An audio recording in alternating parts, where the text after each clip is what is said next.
I was 28 years old when I realized I had become a ghost in my own life. Not the kind that haunts old houses or rattles chains in the night, but the kind that moves through days without feeling them, without truly living them. I had built walls so high around my heart that I forgot what warmth felt like. I had convinced myself that love was a luxury I couldn't afford, a distraction from the career I was building, a risk too great to take.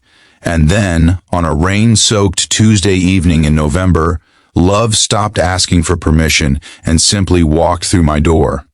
My name is Sarah Mitchell, and for 7 years, I had worn my independence like armor. After my engagement fell apart when I was 21, when I caught my fiancé with my college roommate 2 weeks before our wedding, I made a promise to myself. Never again would I be that vulnerable. Never again would I let someone have that much power over my happiness. I threw myself into my work as a corporate attorney in downtown Boston, climbing the ladder with ruthless efficiency. My apartment was immaculate, my schedule was airtight, and my heart was locked away in a vault I had no intention of opening. If you believe in second chances, in the power of love to transform even the most guarded hearts, please hit that like button, drop a comment below, and subscribe to this channel. Your support means everything. And this story might just remind you why opening your heart is always worth the risk. The rain was coming down in sheets that November evening, the kind of storm that makes the city streets glisten like black mirrors. I was working late again, finishing a brief that was due the next morning, when my assistant knocked on my door. She looked uncomfortable, shifting her weight from foot to foot. A pipe had burst in the building, she explained. The entire floor below mine was flooding. We all needed to evacuate immediately. I grabbed my laptop bag and joined the stream of people heading for the exits, cursing under my breath about the work I'd have to finish at home. By the time I reached my car in the parking garage, I was drenched despite my umbrella. The drive home through the storm took twice as long as usual, and when I finally pulled into my apartment building's garage, all I wanted was a hot shower and a glass of wine. But as I rode the elevator up to the 8th floor, I heard something that made me pause. Music. Not the usual muffled sounds from neighbors' apartments, but clear, beautiful piano music drifting from somewhere on my floor. I stepped out of the elevator and followed the sound. It was coming from apartment 8C, the unit that had been vacant for months. Through the slightly open door, I could see cardboard boxes stacked along the walls and a figure sitting at an upright piano, completely absorbed in the music. His fingers moved across the keys with such tenderness that I found myself frozen in the hallway, listening. The melody was achingly beautiful, full of longing and hope intertwined. It spoke of things I had buried deep inside myself, things I thought I'd successfully forgotten. I don't know how long I stood there, long enough that when the music stopped and the man turned around, we both startled at the sight of each other. He was perhaps a few years older than me, with kind eyes and hair that was slightly too long curling at his collar. He wore a faded blue flannel shirt and jeans, and there was something about the way he looked at me, with genuine curiosity rather than the polished professional masks I was used to, that made my carefully constructed walls tremble just slightly. His name was Daniel Foster, and he had just moved in that morning. He was a music teacher at a local high school, though he introduced himself with an apologetic smile, saying he was probably the worst neighbor to have because he couldn't help but play piano at odd hours. I heard myself saying something about how I worked late anyway, how the music was beautiful, how it was nice to meet him. Words I didn't plan, words that felt strange coming from someone who usually kept conversations with neighbors limited to polite nods in hallways. Over the following weeks, I found myself noticing Daniel more than I wanted to admit. I'd hear his piano in the evenings when I came home late from work, and sometimes I'd stand in my own apartment, laptop open but ignored, just listening. Twice, we ran into each other in the building's mailroom. He always had paint on his hands or sheet music tucked under his arm, and he'd smile at me with this open warmth that felt dangerous to someone like me, someone who had perfected the art of keeping people at a distance. December arrived with its usual frenzy. Work became even more demanding as my firm prepared for year-end closings. I spent entire weekends at the office living on coffee and takeout, telling myself this was what success looked like, this was what mattered. But somewhere in the back of my mind, I kept hearing Daniel's piano, kept remembering the way his music had made me feel something I couldn't quite name. The Friday before Christmas, my carefully ordered world began to crack. I lost a major case I'd been working on for months. The client blamed me, my senior partner questioned my judgment, and for the first time in my career, I felt like a failure. I sat in my office long after everyone else had gone home, staring at my computer screen, feeling the weight of 7 years of relentless work pressing down on me. What was it all for? What had I actually accomplished besides a nice apartment and a title on a business card? When I finally got home that night, it was past midnight. I fumbled with my keys, exhausted in a way that went beyond physical tiredness. And that's when I heard it again. The piano. Soft and gentle like a lullaby for broken hearts. I stood in my darkened apartment, and before I could stop myself, tears were streaming down my face. I didn't even know why I was crying. For the case I'd lost, for the loneliness I'd been denying, for the girl I used to be before I learned to protect herself so fiercely. There was a knock at my door. I wiped my eyes quickly, trying to compose myself, but when I opened it, Daniel took one look at my face and his expression shifted to immediate concern. He didn't ask what was wrong. He didn't offer empty platitudes. He simply asked if I'd like some tea, said he'd made too much, said he'd noticed my light come on, and thought I might want company. Every instinct I had screamed at me to say no, to close the door, to maintain my boundaries, but I was so tired of being alone. So tired of being strong, so I nodded.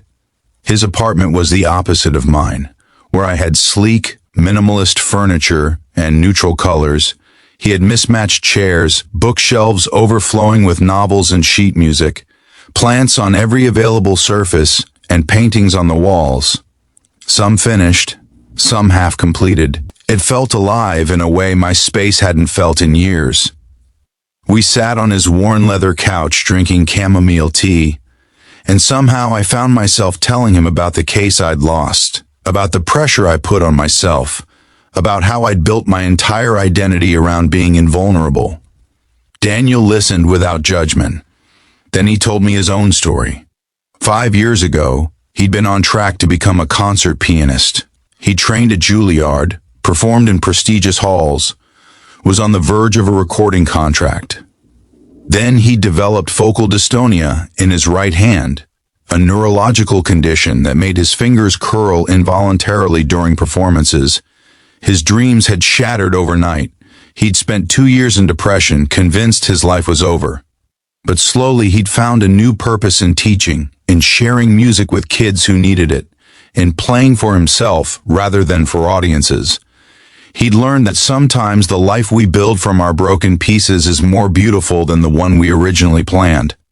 Something shifted in me that night. Not dramatically, not all at once, but like the first crack in ice before the thaw.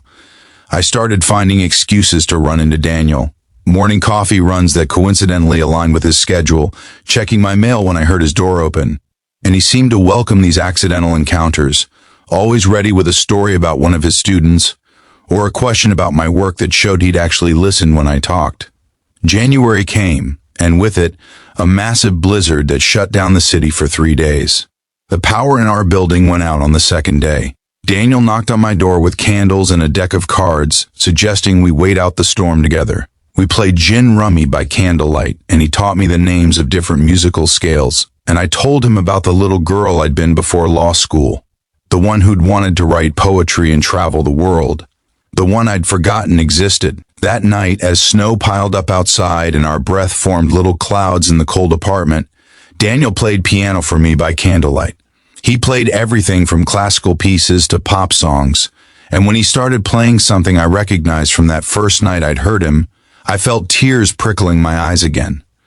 But this time, they weren't tears of exhaustion or loneliness. They were tears of recognition, of something buried deep inside me finally being seen. He stopped playing and turned to look at me in the candlelight. And for the first time in 7 years, I didn't retreat when someone's eyes held genuine affection. I didn't make an excuse or change the subject or remind myself of all the reasons why this was a bad idea. Instead, I let myself feel the warmth spreading through my chest, the terrifying and exhilarating possibility that maybe, just maybe, I could let someone in again. Daniel reached for my hand, and I let him take it. His palm was warm and calloused from years of piano keys, and the simple touch sent electricity through my entire body. He told me he'd been drawn to me since that first night, that he'd heard my footsteps in the hallway and had been playing for me, hoping I might hear, that he'd seen past my professional armor to the person underneath, and he wanted to know her, the real Sarah, the one who listened to piano music in the dark and remembered poetry and maybe, possibly, still believed in love. I was scared. God, I was terrified. But I was also tired of being numb, tired of protecting myself from a pain I'd already survived.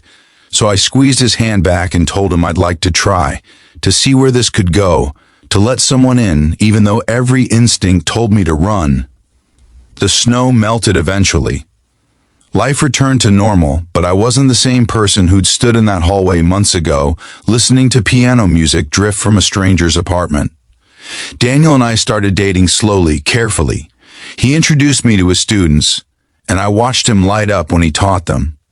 I took him to a work dinner, and he charmed my colleagues without trying. We cooked dinner together in his chaotic kitchen, went to museums on Sunday mornings, stayed up late talking about everything and nothing. He didn't fix me. That's what I learned. Love doesn't fix you, but it does remind you of who you are beneath the armor. It shows you that vulnerability isn't weakness, that opening your heart after it's been broken is actually the bravest thing you can do.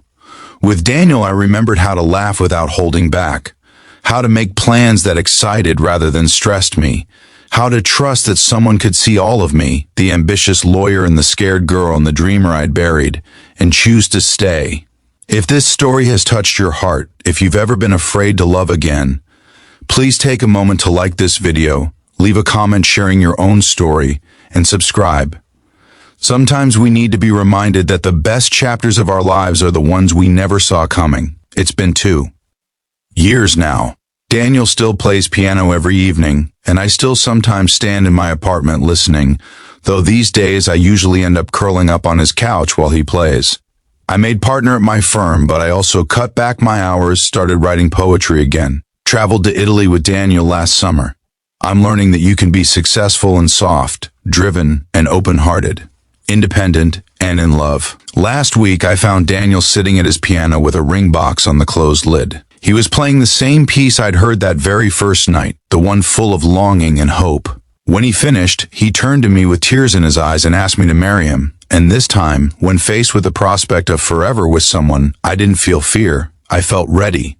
Ready to build a life that includes someone else's dreams alongside my own. Ready to choose love every single day, even when it's scary. I said yes. Of course I said yes.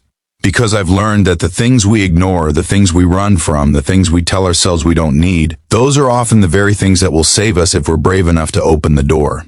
Please, comment below with the word second chances if you believe that love can find us when we need it most, even when we think we've closed ourselves off forever. I ignored love for 7 years. I convinced myself I was better off alone, safer behind my walls. But love didn't give up on me. It waited patiently, played beautiful music in the hallway, and knocked on my door until I was ready to answer. And when I finally did, when I finally let it in, I discovered that the most powerful thing you can do isn't protecting your heart. It's opening it again, no matter how many times it's been broken before. Because that's where the real story begins. That's where life truly starts. Not in the safety of solitude, but in the beautiful, terrifying, absolutely worth it risk of loving someone and letting them love you back.